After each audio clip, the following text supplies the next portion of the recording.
Bismillahirrahmanirrahim. Assalamu alaikum class. After some Ramadan Mubarak, we will start our discussion for today. And today I want to give an online training, hands-on training on application of one-way and two-way ANOVA. And if we have time, we will also do regression and correlation tests on SPSS. So before I go to SPSS, let me just tell you a bit about the data I have created. It's obviously a fake data, it's a practice data. And the theory behind this is the role of oxidative stress markers and antioxidants in diabetes, in pre-diabetics versus those with normal glycemic control. And there is stratification according to body mass index. And I didn't specify any oxidative stress markers. Generally, I've used a term in the data, oxidative stress marker levels and antioxidative stress marker levels.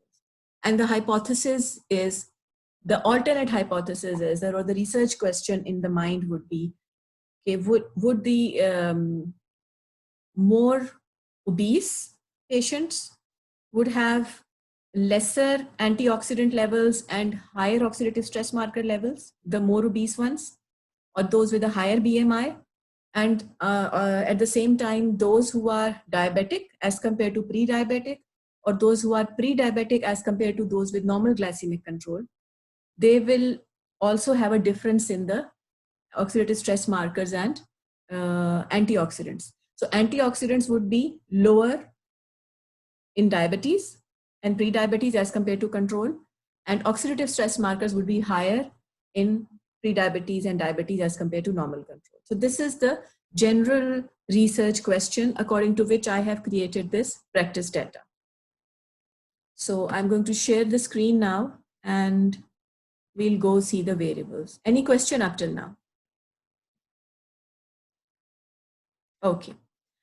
So these are the variables. If you can see, antiox is the name I have given to, it can be any antioxidant. It's just a hypothetical data. So serum antioxidant levels.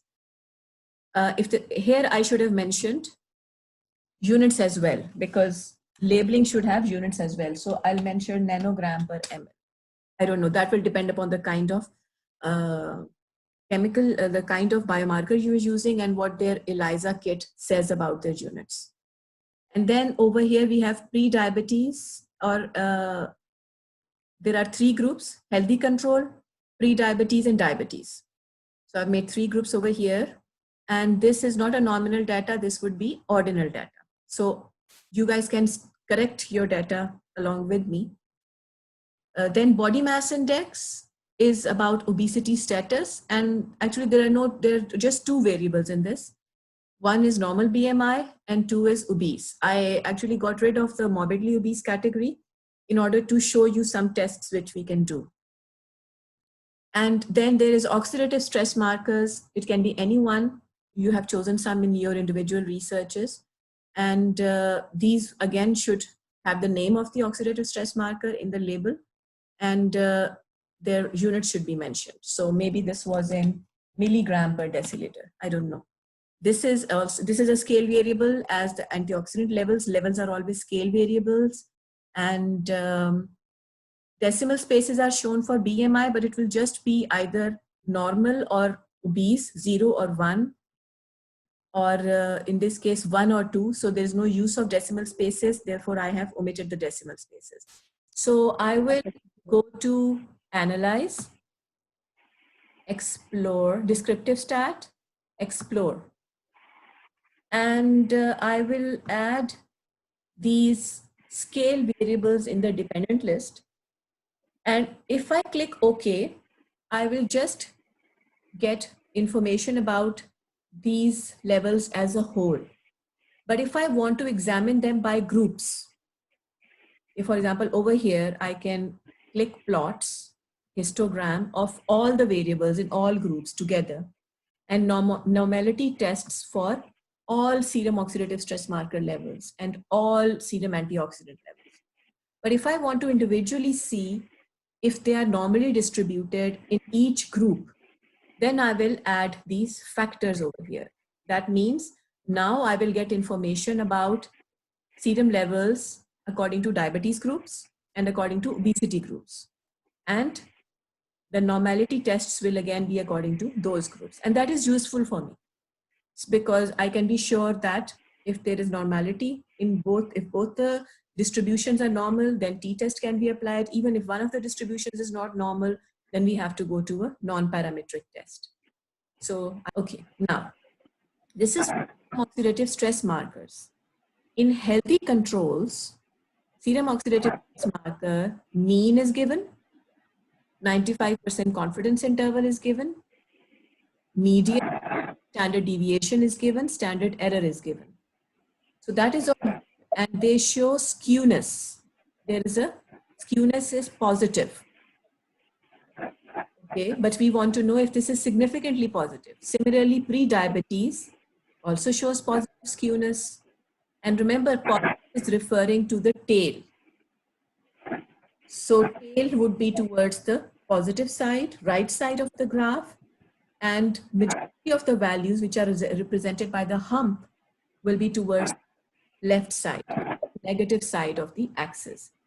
Diabetes is, in diabetes group, again skewness is positive. So tests of normality, okay, see that in all three groups, although it's not that significant, but according to our purposes less than 0.05, the serum markers differ significantly from normal distribution. So they're all significantly skewed. Therefore, we will use, if we were using t, we would actually be using Mann-Whitney U-test. If we were using ANOVA, we will use Kruskal-Wallis. And serum oxidative stress markers are again significantly skewed. So we do,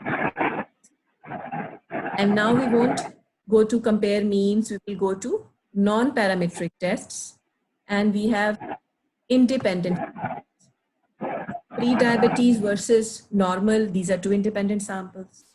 There is no overlap, there's no patient which falls in both the groups. Similarly, is obese, not obese and obese, they are two totally independent samples. So therefore,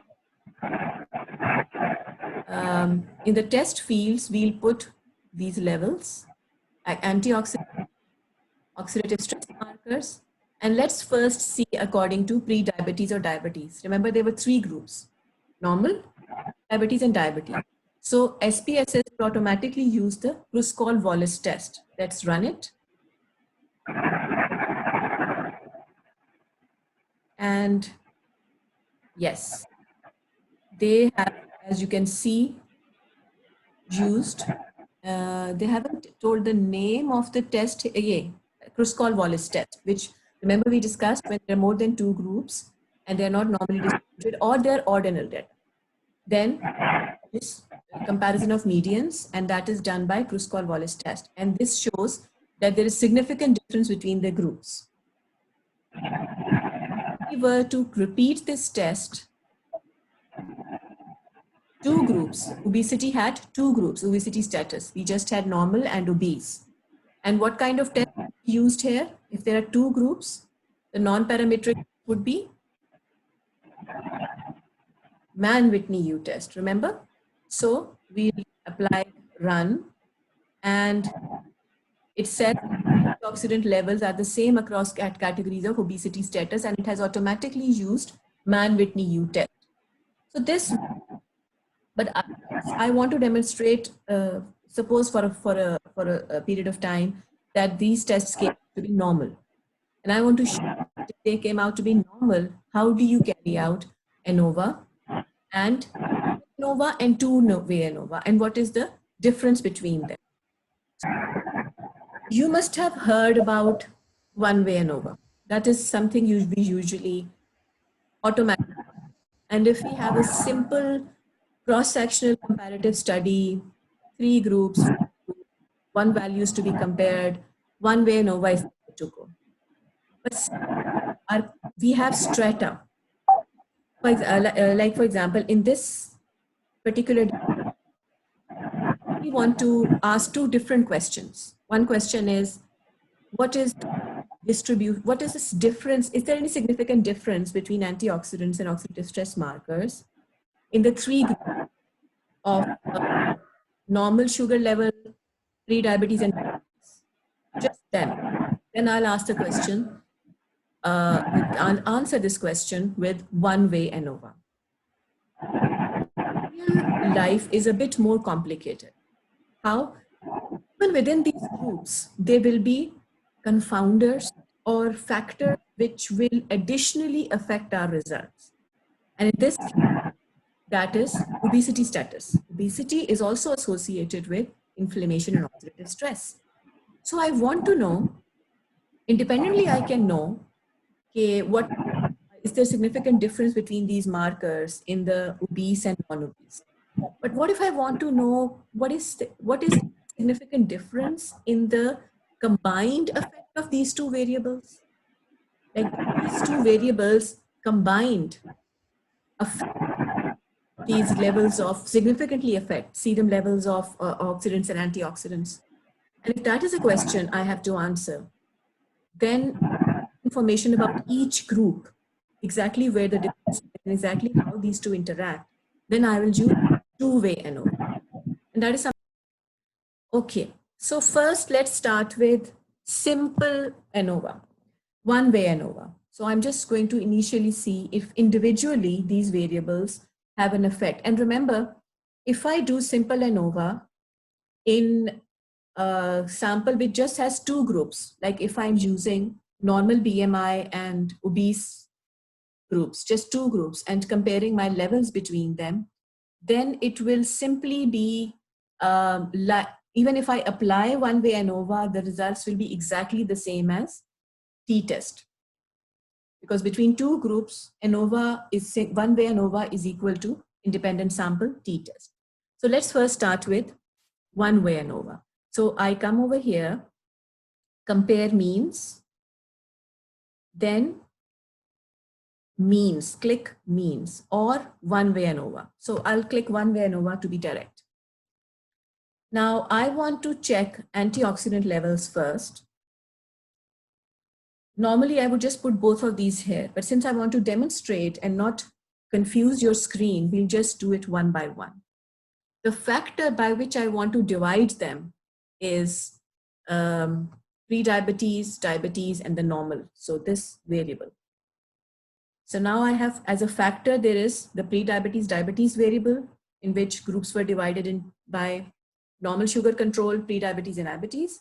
And I'm comparing serum antioxidant levels. And obviously I already have an expectation in mind that oxidants will be higher in the healthier group, so which is the normal group, and lower in the unhealthiest group, which was the diabetes group. That already is my, that what my initial literature review has told me. Now, I also just don't want to know that there is a significant difference somewhere in these three groups. I actually want to know where the difference lies. That is why we will use post hoc test.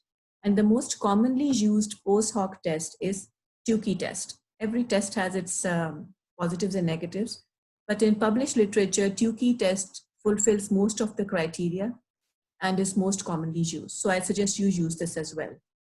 Continue.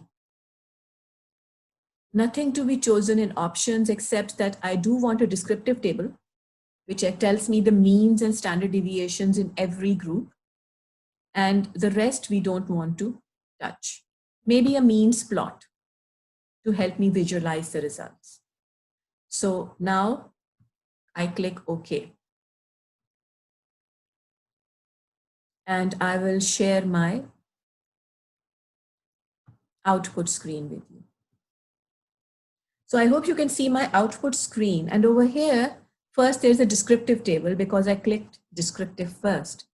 You can see healthy controls were 37, mean antioxidants 173, 82 standard deviation, standard error, 95% confidence interval, minimum and maximum, the range. Pre-diabetes were 53. This is their mean, this is their standard deviation, standard error, 95% confidence interval, and range, the minimum value and the maximum value. Same for diabetes. So visually, we can see that there seems to be a pattern. Healthy controls have it more, pre-diabetes have a less mean, diabetes have an even less mean antioxidant levels. But is this significant? ANOVA test tells us that yes, it is highly significant. But if we just stay up till here and we don't use the post-hoc test, we don't know where the difference actually is. Is it between healthy controls and pre-diabetes? Is it between healthy controls and diabetes?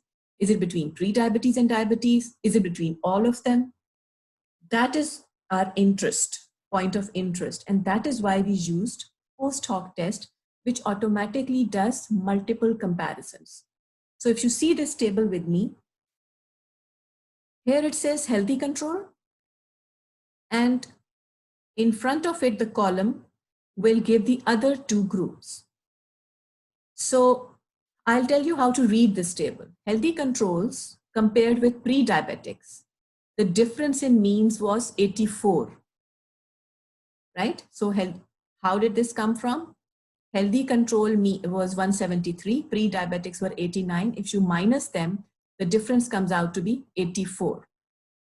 Standard error is given. This is highly significant. So we get that there is difference between healthy control and pre-diabetes is significant.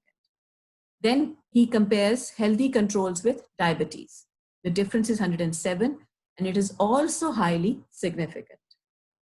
Let's come to the next one.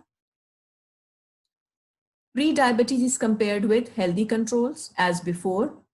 This is the difference, and it comes out to be highly significant. Pre-diabetes is compared with diabetes.